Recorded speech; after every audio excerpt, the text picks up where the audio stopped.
Hello, Claire from The Confidence Habit here with some tips for things to do if you have just finished year 10 and you're moving into year 11 in September and want to get ahead a little bit. The first thing to remember is that you don't have to do very much.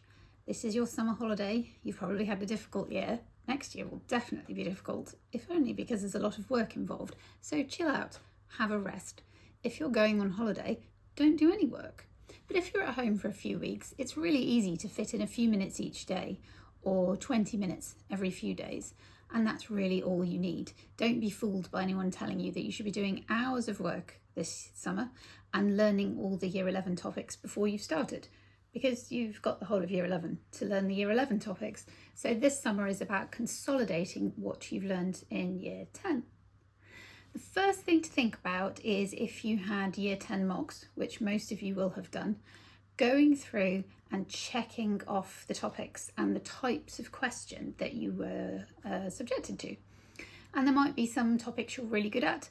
Don't spend any time on those. There is absolutely no point revising stuff you already know well at this stage.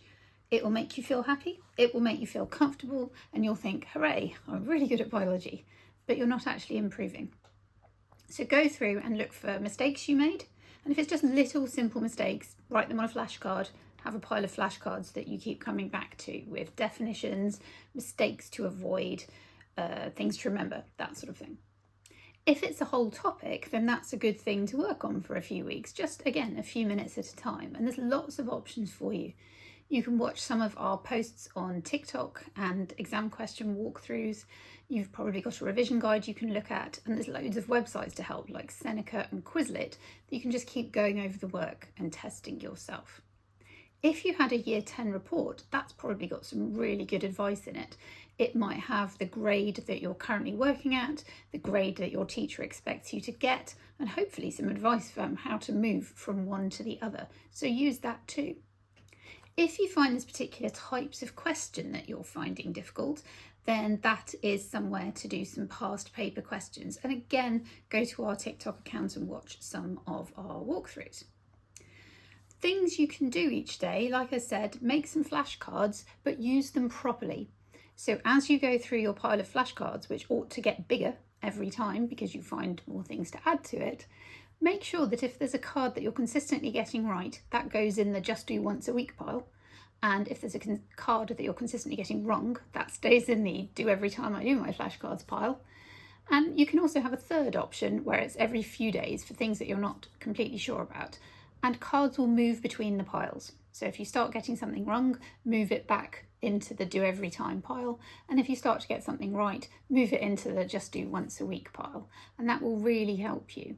Apps like Quizlet do that automatically. They keep testing you on the things you've got wrong, and they don't keep testing you on the stuff you already know, because like I said, that's a fairly pointless exercise.